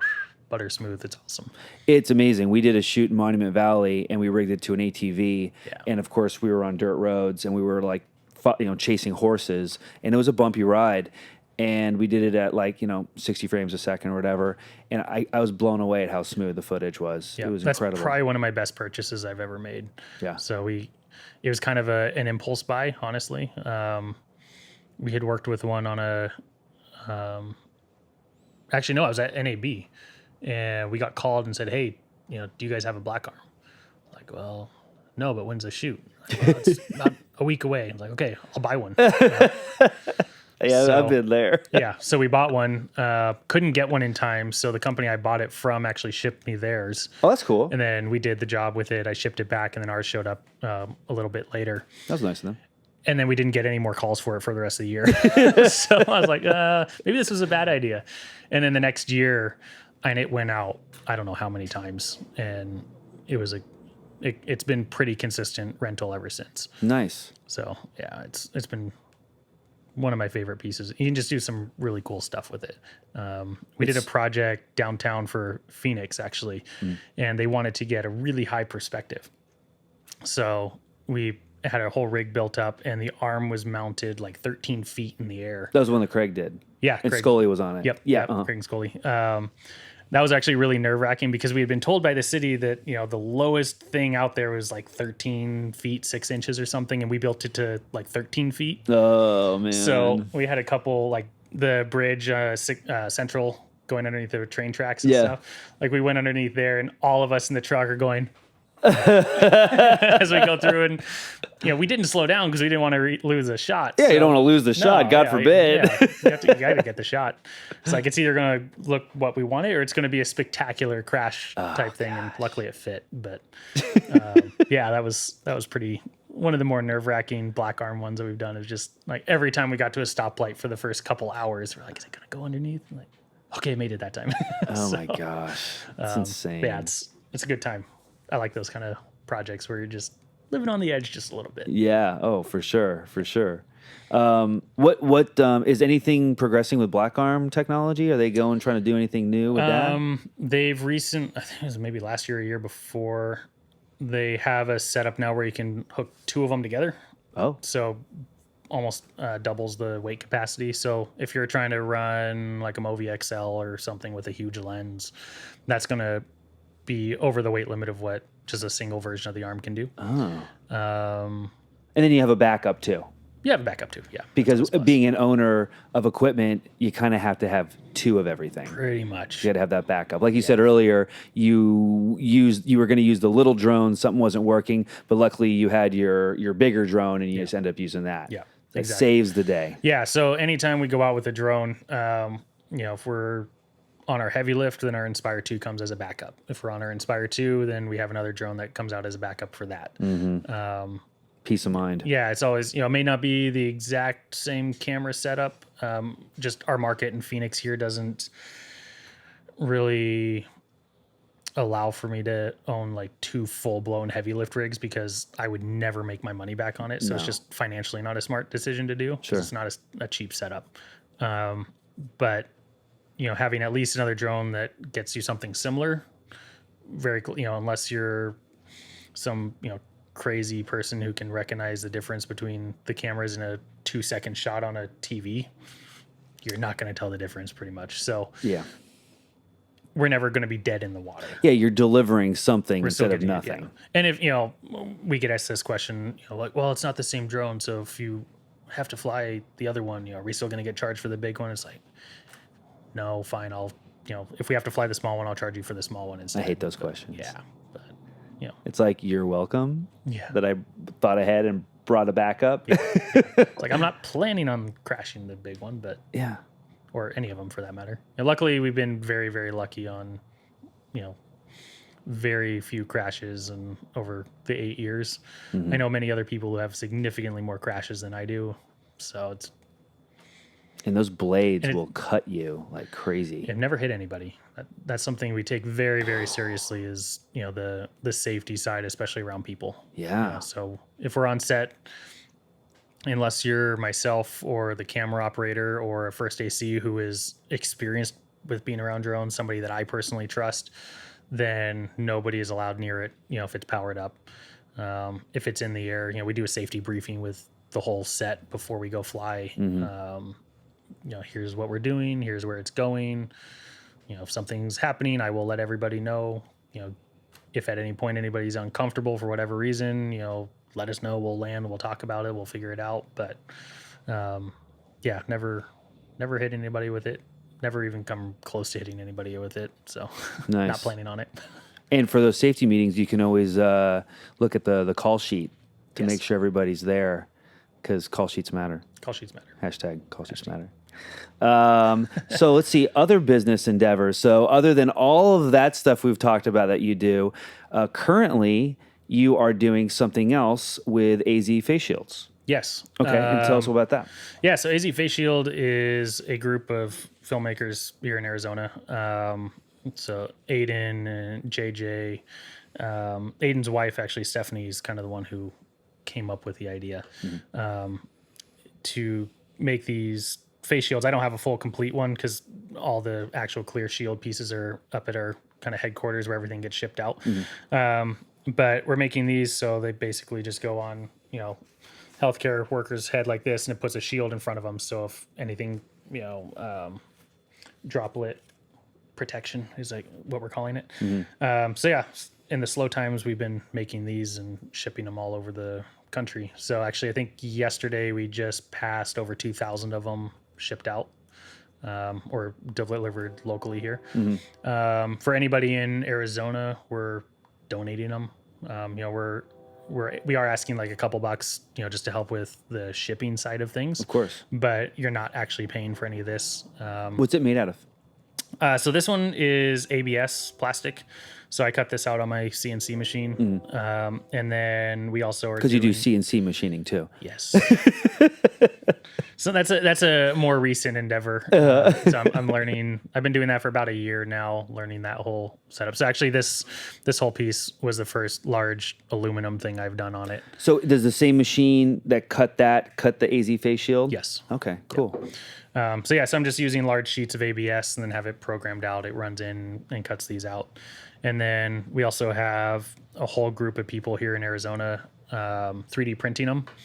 So it's a little bit slower process, but the nice thing with 3D printing is you don't have to babysit it for the most part. Oh, okay. The CNC, you're spinning a bit at 23,000 RPMs, running around a table at 140 inches a minute. And if something goes wrong, it's going to go wrong in a pretty bad way pretty quickly. So I have to stand there and actually watch it the whole time. What could you do? Just like hit the red button to stop it? That's exactly what you do. Yeah. Just hovering over that red button. Yeah. Actually, when I was doing the first one of the upright piece on this, I had it programmed incorrectly. And instead of coming in and taking out like a 0.02 inch little tiny nice section really slowly, it came in and just like hit the thing full force and actually ripped the whole piece out of the table and shot it across my garage. Oh my gosh. I'm going like ducking for cover to reaching for the red button, and it was fun. So you need to make a face shield for you For me, as you're making these face shields.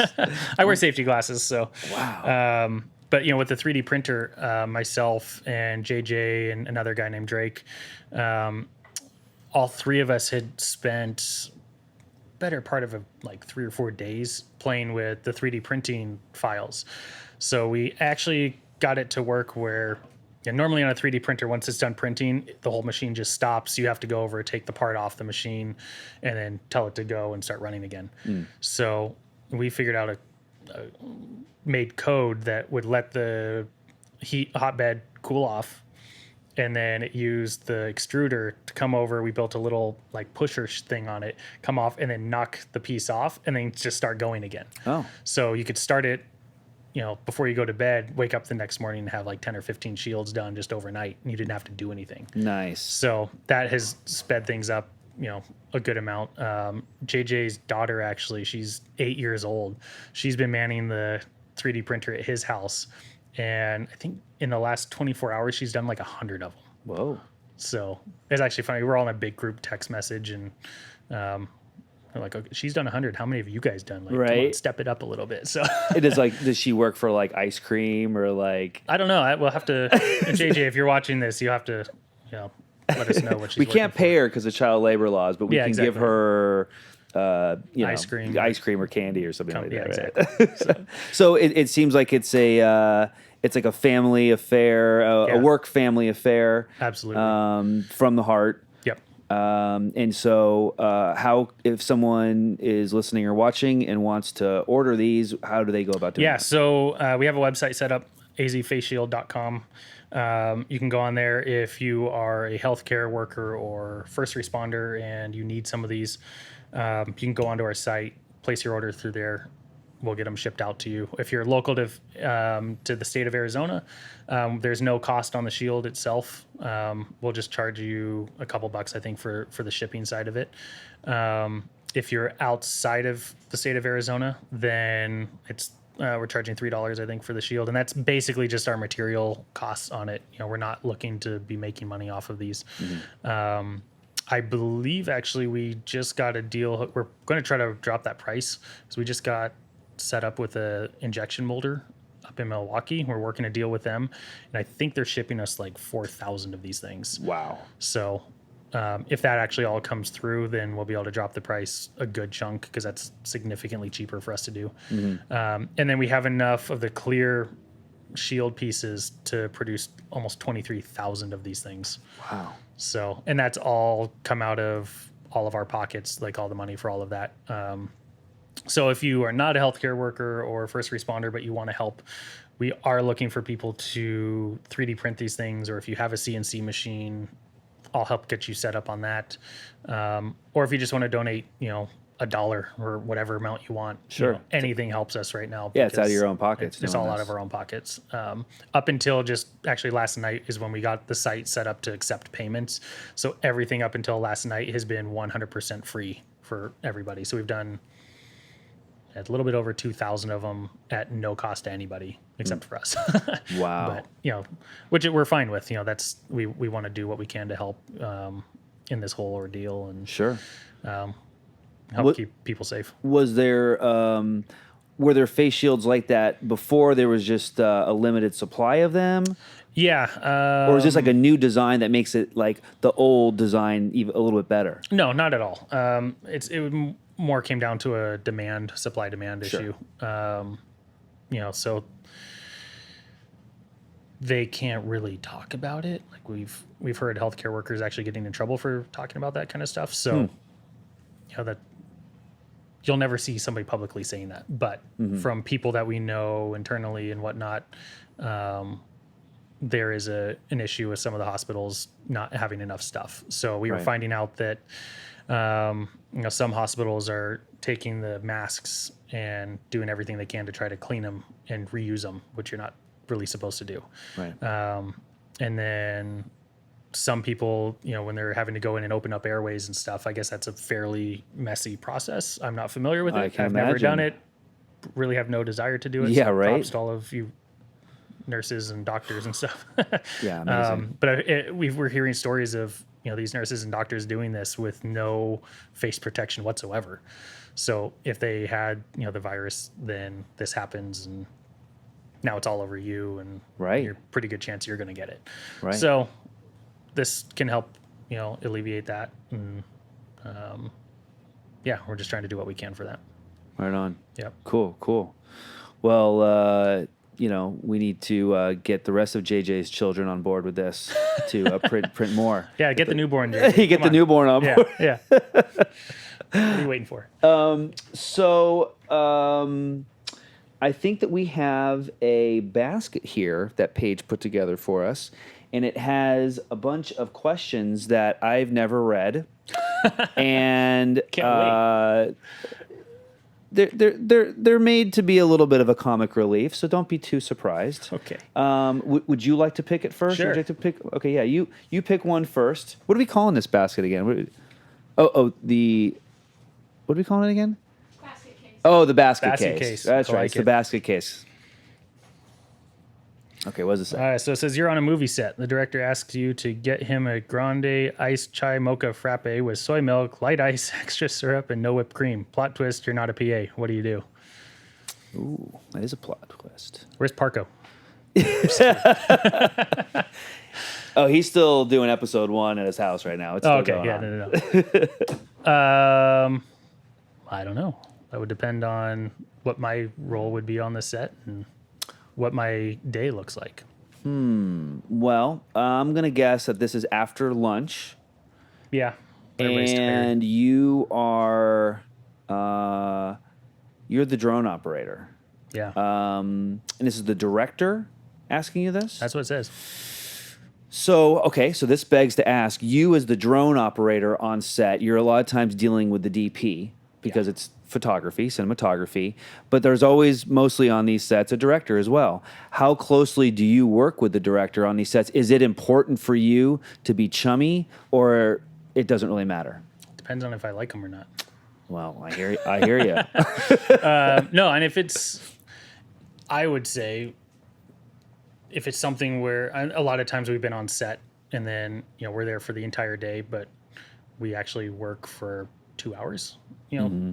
We'll have a shoot sunrise, shoot sunset. Oh, and then right. We're not doing anything the rest of the time. And it's crafty time. Yeah. So I don't know if I'm not doing anything else and I know for an absolute fact they're not going to call me, for the next hour and a half or something, then if I'm bored, sure.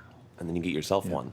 Yeah, I can get myself one too. Oh, that's a good Oh, yeah. call. That's and a then way you good can call. go and you Yeah. can start, ask the DP, hey, do you want anything? You can go ask the producers, hey, do you want anything? You start making friends with all the people who would hire you again. Man, I still am not up on the verbiage for these special drinks. Read that. What is that? Yeah, this again? this would be an interest. Grande ice chai mocha frappe with soy milk, light ice, and extra syrup, no Light whipped cream. light What'd you call me? ice. I'm saying, Is that what you order? no, I was like, what'd you call me? I just, when I'm on set, I order a hot black coffee. That's it. How do you order? Do you drink coffee? Not very often. Well, when you do drink coffee, what do you drink? I like black, a little bit of cream. A little bit of cream. Yeah. No sugar. Typically, no. Depends on how good the coffee is, though.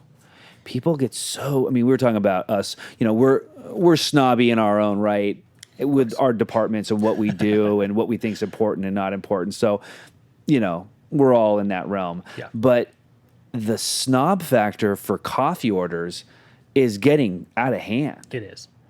And then the productions are wondering why they're going over budget. Yeah. I'd love to see Different that story. line item for like Yeah. a movie, like, some Avengers movie. How much should they spend on coffee orders for the whole thing? $1 million, whatever. Probably. Ridiculous. All right, so it's my turn, turn. to be a basket case. All right, here we go. That's a good question. All right. Let's see here. What do you see on the set that needs improvement?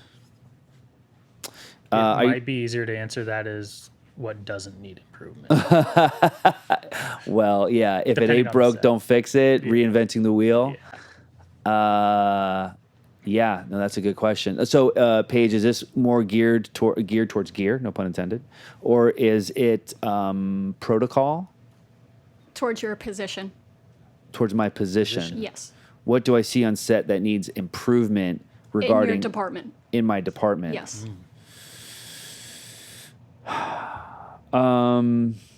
Improvement. Well, I would say that something that I feel like I run into a lot is people above the line making a budget based off of things they have no idea about. Yeah. So I would love not to be a prima donna or like a control freak, but I would love it if someone was going to go, hey, like, what do you need to accomplish this? And I've been working with a producer recently who gives me my Genie budget up front. I really appreciate that because it's like we can't spend over this much, Yeah. but we want to accomplish this. And again, we're problem solvers. And so then I'll know that I can say, oh, we're going to need a bunch of sky panels, or the budget can't call for that. So, maybe we're going to do a less expensive LED, or, maybe we're just bouncing and diffusing the sun because we are, in Arizona and we got lots of sun, hence hot set. It's always hot here. It's getting hotter. Put the AC on today. Yes. Thank you. Oh, yeah, for sure. We needed it.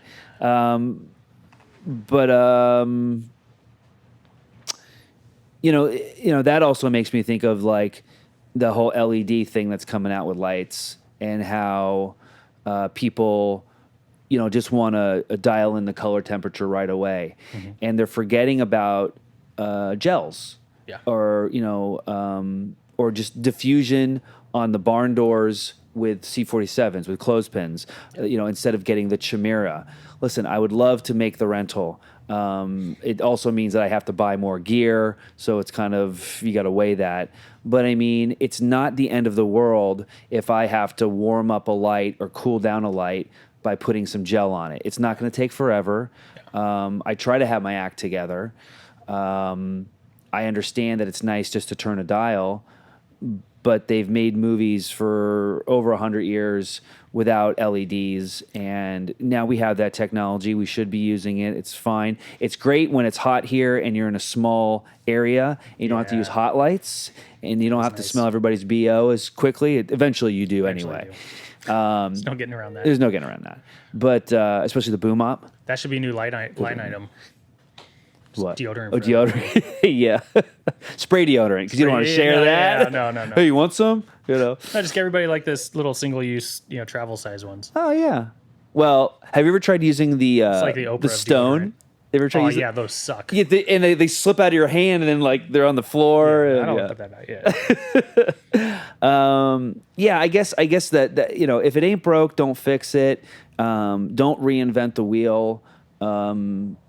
Like you were saying earlier, communicate with your crew, with the heads of the departments, so then they communicate with the people that they're working with. And let's keep it simple. I worked a job once in LA on a music video, and we had my buddy Ravi's 3-ton truck, and the DP shows up, and it was the DP from Hedwig and the Angry Inch movie. And he was such a pleasure to work with because, we went through what we were going to shoot, and he was like, "So what do you have on the truck?" And we were like, "Oh, well, we have this, and that." And he's like, "Okay, so let's use this over here and that over here." He didn't assume that we had the latest and greatest, or I guess that tells me he didn't even get a list. But he knew that we had a truck, he knew that we had some gear, and he also knew that we could figure it out. Yeah. And it looks great. And he was so laid back, and I remember thinking, that's how I'd like to be, And I think that's something that, in general, if there's something I think could be fixed, like on sets in general, is just to get everybody to calm down a little bit. Like so many projects nowadays, it seems like it's go as hard and fast as you possibly can. This one's going to be a run and gun. Oh, Which one hasn't been? And then when that starts happening, things get missed, people start getting stressed out, then it just starts falling apart from there. Like you know what? Let's cut back 1 or 2 shots. We know not all these shots are going to get used in the final product anyway. Yeah. If we can determine ahead of time, knock 1 or 2 setups down from the day. Are you saying that we don't need to get the master 10 times? Yes. Really? Yeah. Oh, wow. Surprise. Wow. Who knew? Who knew? Yeah. If you get it and then you do a safety, don't do 4 more safeties after. With absolutely nothing changing in performance or anything. Yeah. There's no point. No. I have not shot movie stuff on film, but at times I wish we were still on film because I feel like in the film days they wouldn't do that anymore. But now Amen. because you're Totally. just burning ones and zeros, it's we have unlimited whatever. Just let's reshoot it. Yeah. But yeah, I would say like just slow everybody down a little bit. Let everybody have a good time. We're here, not really working. We're making pretty images and stuff. So let's have fun doing it. Right. Obviously, not all of them can be that way, But I mean, more. it's such a simple statement, and almost like a duh statement, but it is a little profound, like to think that you could have fun doing your job. Isn't that sad? Like that's the day and age we live in, where we've worked hard, we've invested in equipment, we've gone to school, we're paying student loans, and then we're in a job, and every morning we wake up and go, "Oh, not this again." Really? Well, then, if that's the case, don't do that. Do something else then, because why would you want to do something that doesn't make you happy? And here's the thing. I've gone through the ebbs and flows of having bad attitudes and then having to go like, "Jarrod, you are very fortunate and blessed. Stop it." It's easy to get into. Oh, absolutely. Every person who's done this for any amount of time will go through that. Yeah. And if you haven't yet, it's coming. Yeah. Because it's easy to get spoiled. Yeah. Especially with how they feed us. I love food, and I guess I gauge a production based off of how they feed us, sort of. Absolutely. And being a vegetarian, oftentimes they'll mess up the order, and that really irks me. So actually, a secret to that, and I remember hearing this from Mike Hall, who did Dana Dolly, who came up with Dana Dolly, was whenever you're putting in a lunch order, don't just order one thing because they probably are going to screw it up. Order 2 things, and then you've doubled your chances. And if anything, you have extra food for somebody else whose order got screwed up, or after you get hungry later in the day. And I'm not saying order like the whole menu, Yeah. but think ahead because it's going to get screwed up. It always gets screwed up. Or they don't remember the napkins or the plasticware or the condiments. Yeah. This is me being a little food snobby, but Hey, after some of the projects I've been on, it's once you get that, you're like, oh, this is amazing. Why can't this happen on all of them? yeah. Did a project down in Austin for TV show called Home. It's on actually just launched on Apple streaming like 6 days ago, I think. Oh, cool. But I was on as the second unit DP, and they had the spread for breakfast and lunch every day was amazing. Like lunches, it would be, I know you're a vegetarian, but like prime rib with salmon and then Wow. like this and that. And it's like 4 folding tables long of just whatever type of food you could want. You just walk around like, this is amazing. Like, why? This is awesome. And I keep everybody happy. How do you get back to work after that? Everybody's a little tired after the fact. You're like, Wow. take a nap. But yeah, it was cool. And then breakfast, it was always a big breakfast every morning also. And it was I great. walked on a set like that before. Walked You on. just Was it? walked on a set? Well, it was guys. Okay, bye. it was Blue Cloud Movie Ranch. It's in Santa Clarita. I think that's what it's called. And there's like 4 locations. 4 productions would be going on at the same time. And it was like a huge trailer, like a semi-trailer. Oh, yeah. I was on the wrong set. I was on the other shoot. But did you still get the food though? Yeah, I got some breakfast, and then I was like, I headed over to my other shoot. Was everybody over It there wasn't going as like, good, where but, did you know. get that food? Yeah. Oh. I was like, dang. That's awesome. Oh man. Well, sometimes ignorance is bliss. Yeah. Ignorance is a full stomach. You Yeah, know. the first day. Yeah. Wow. They always make extra. Yeah. Oh yeah. Not like they were going to miss it. No. I feel like that's something that would be nice to have here in Arizona. Would be like a bigger food truck trailer, because a lot of our crafty people, and God bless them. I'm not like putting anybody down. It's just they're great. We were talking about Connolly on the last one with Samara, how she's makes these dishes and it's just amazing. Yep. Like on the bigger movies, they tend to have those semi trucks, or even at like NASCAR shoots and stuff. All the E&G people can kind of go in the tent or whatever. Whenever we had a film tax incentive here in Arizona, Bill, who used to be part of the IATSE here, him and his wife and an assistant had a food truck, and they had like a sandwich making station. Oh, sweet. And it was like you walked in the truck and it was like a kitchen. It's like a mobile Subway. Yeah, and you just made Jimmy whatever John's. you wanted, and it was so great. And I mean, it's just you lead an army by their stomach, Yeah, if you don't feed the crew, you're going to have a really unhappy crew really quickly. Yeah. I remember I worked a job once, and it was, I forget what the product was, but it was an overnight shoot, and we were at a Circle K in Scottsdale, off Scottsdale Road. And whenever it was lunch, the guy had microwavable pizzas that he wanted to use in the microwave At in the Circle K. And everybody was like, what? Really? We ate it, we survived, and it was fine. man. But so the future of film in Arizona. Yeah. We don't currently have a film tax incentive. A lot of productions skip over us and go to New Mexico. LA's right next door. Utah has a film tax incentive. I don't know if Colorado does. I don't really hear a lot happening in Colorado. So, from what you've seen, what would help Arizona step it up a notch? Is there anything that us crews just can do individually? I don't know, put on a podcast or something, or communicate better with each other, meet up more. Should we just start making our own content? Do we need that film tax incentive? I've heard people say our incentive is built in because our cost of living is so low. Any thoughts that you've had about how that should go? Yeah, I've kind of gone back and forth on the tax incentive thing. Ever since I started my company, there has not been one here, so I'm not familiar with how it was before that went away. But I I think the big things we do have going for us is we do have a lot of very talented people in the Valley.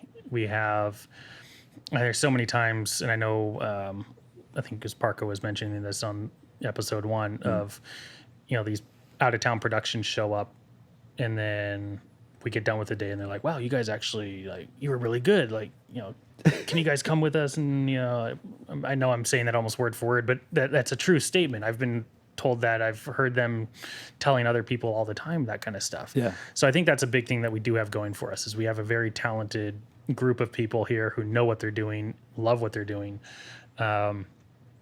I would say, a lot of the people in LA nowadays are all just kind of like going through the motions of it just because of how saturated the market is over there. It's just like everybody's out there to, fight each other and get the absolute bottom dollar, but they just want to get on set. So they'll go as low as they can, race to the bottom.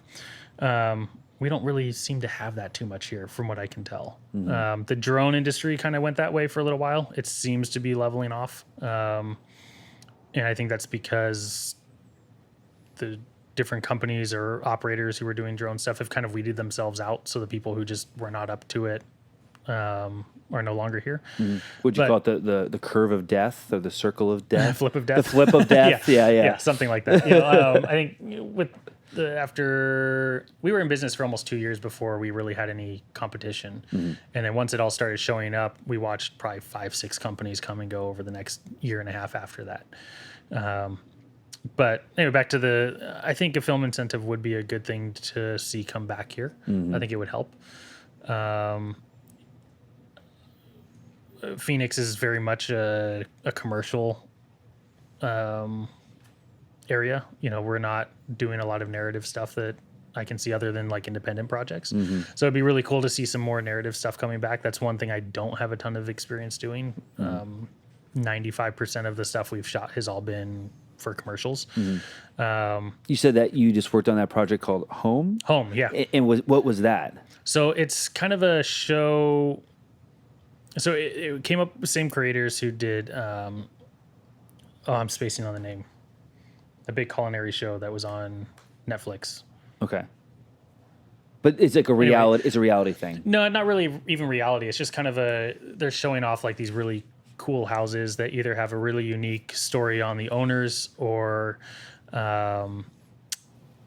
there's a unique story to the house itself or the way it was built or why it was built.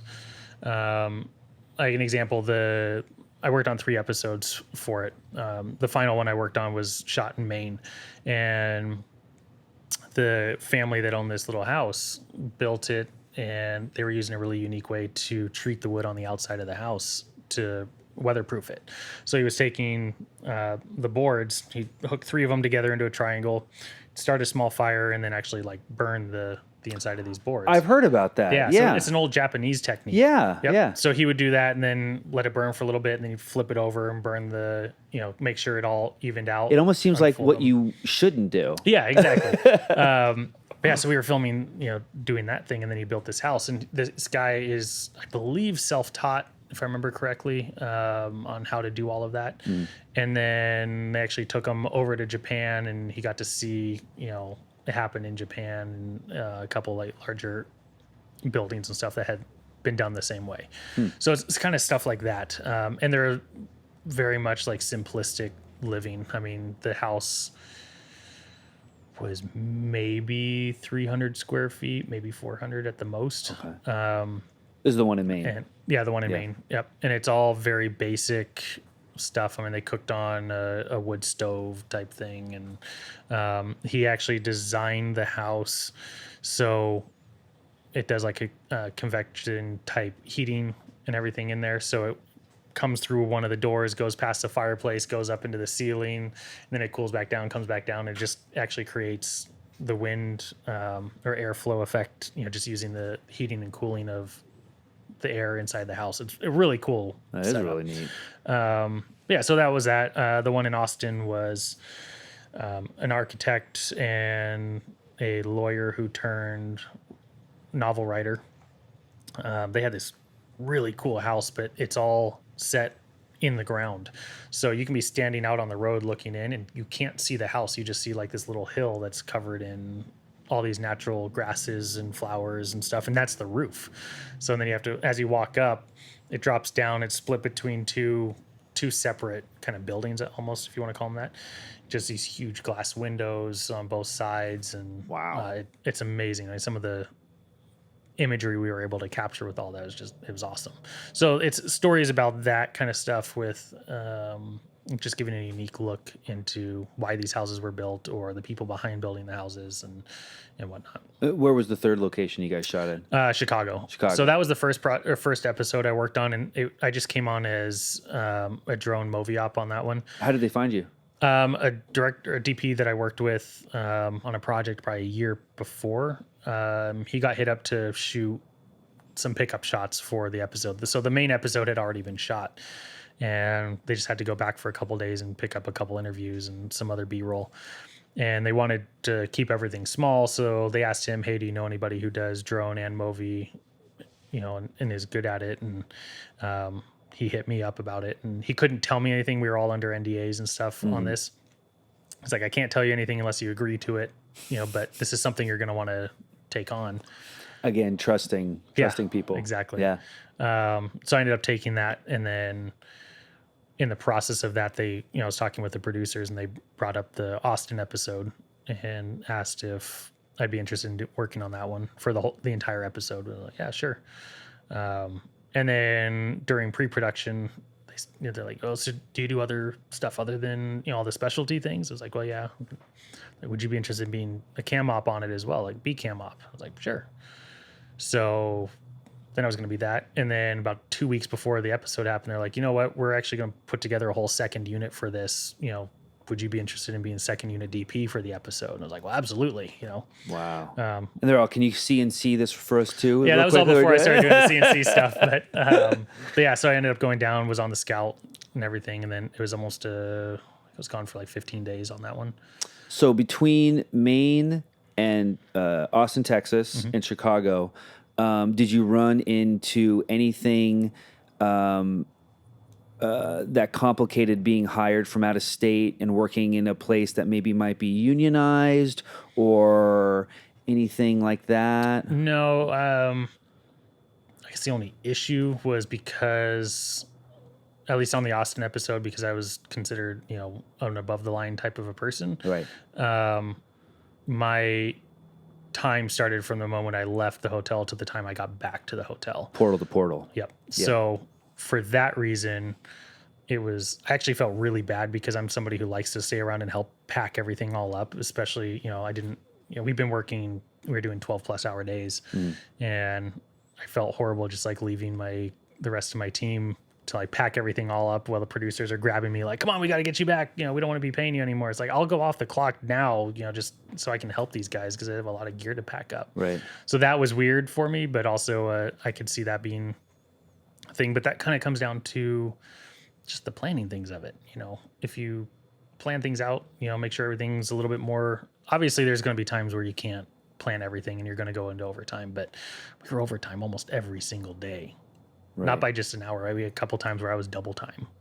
Wow. So, that kind of stuff. Was there just that much to shoot, or like because there's a bit of like a reality aspect to it, you kind of go into it with a general idea, but what's going to happen is just going to happen? No, everything was pretty planned out in terms of, here's what we need to capture for the day. It just, a lot of times, 9 times out of 10, it was a talent that was not ready for us yet. Oh. Or there were just little things with that. I don't want to go into too much details, but Sure. like one time, the first time we showed up at their house, production was not being, it sounded like from what we were hearing, the production was not being very forthcoming with the size of our crew. So they were expecting 5 to 10 people, and we showed up with a crew of almost 30. Right. And I was maybe 25.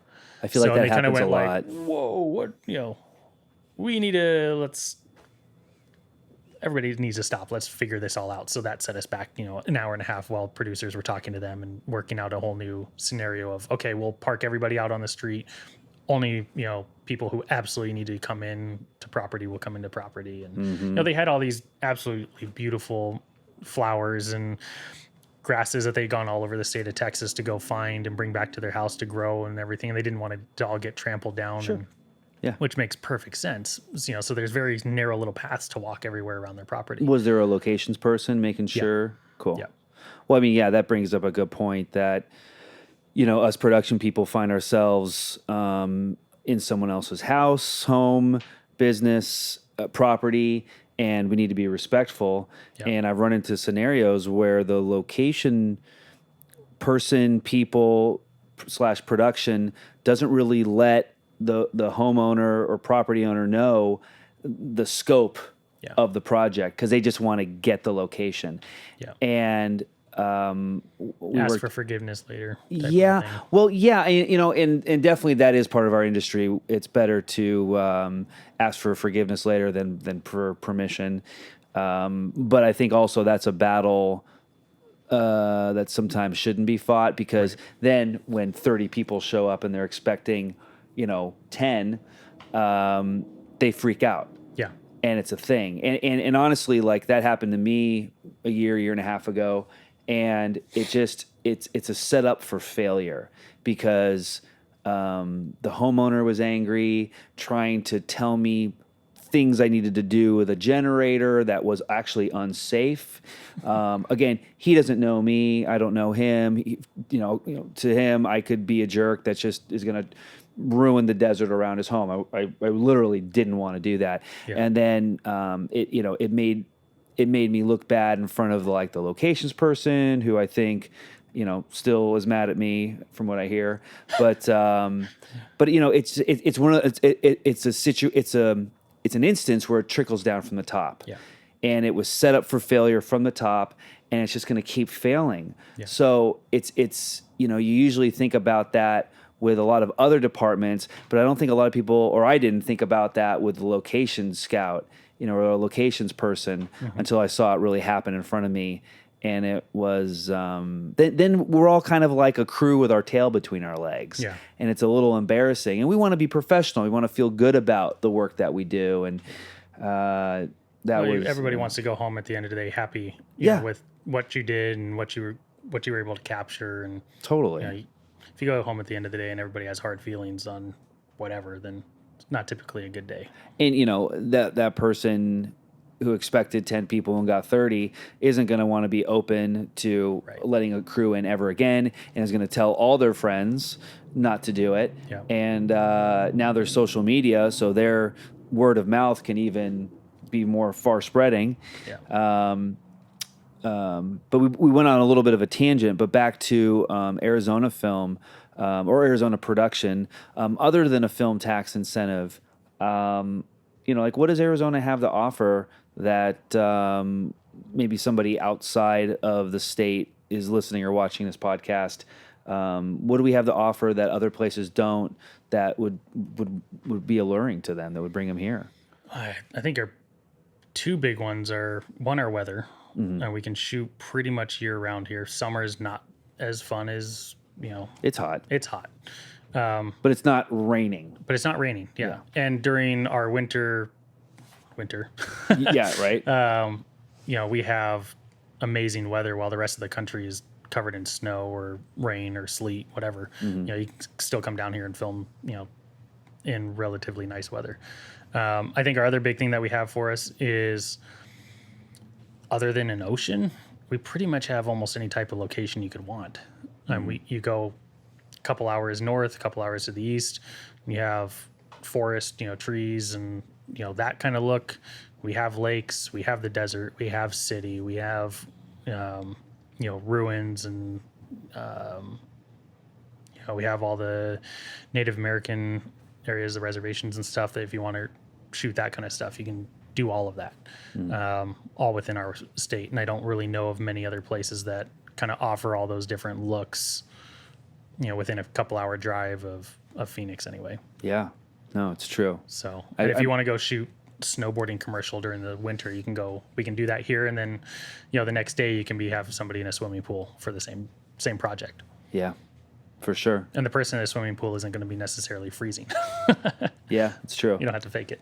Well, what places in Arizona that What places in Arizona have you been to that you really enjoyed shooting at the most? Oh man, there's a lot of them. I actually really enjoy doing stuff down on the border. Like that's a pretty cool spot. Like Bisbee, Douglas, or Yeah, there or Nogales. We've done some stuff in Nogales, Nogales, as well. okay. That's all really cool area.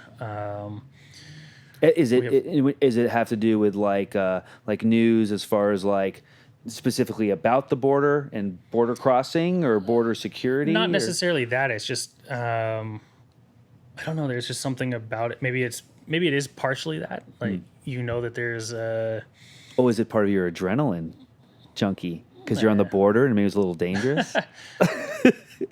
the cartel land shoot. Yes, the adrenaline was partially there. Was it? Okay. Based off of like the conversations we were having with a guy named Naylor. That was his nickname. Whoa. Yeah, he's basically vigilante. He doesn't call himself a vigilante, but he's a vigilante guy who is taking matters into his own hands. Naylor. Yes. Whoa. Okay. So he has his own like team in the whole shot, and the stories he was telling us off camera were just going like. But yeah. Anyway, Wow. It's a war zone. It's a war zone. Would you say that? It definitely. Yeah. Wow. And then Matt, the director for the project, they had already shot the entire piece in Mexico, the Mexico side, and they were not telling the guys on the American side that they had done that because they were worried that they would like have an issue with it. Okay. So they're like, here's kind of what we've been doing. They showed us the whole opening couple minutes of the film, and they had actually, if you haven't seen Cartel Land, I highly recommend watching it. Oh, I haven't seen it yet. No. Check it out. It's an amazing documentary. They went in and they were filming the cartel making all the drugs. Like they got all the way in, and there's gunfights that they were in the middle of, like the whole shot. Like these guys are nuts. Oh my gosh. But while What kind of drugs? I mean, are they doing like cocaine and like marijuana? or- the one they were filming at the opening that we saw was meth. Oh, it's meth. Yeah. Oh wow. But while they're like, we'll show this to you, but we had to go inside a room with headphones, like the whole shot, because they were worried that people could be listening and that they would know that this was happening. And it was just That's crazy. yeah. So that adrenaline wise, that was Yeah. Okay. for that. That's understandable. And I love doing all the lakes around here, like Canyon Lake and whatnot. Like those are just amazing locations where you're just on the water and these huge towering canyon walls, and they're the bright red rocks. Sedona is an amazing place to film as well. Have you gone to Lake Powell? I've not been to Lake Powell yet. We've had a couple projects that were supposed to happen out there, and for what reason or another, they didn't go through. But I'm looking forward to that. That's a cool place. I've been there a few times, and I'd love to go back again. Yeah. Man, so cool. Yeah. Well, I think that we are out of time.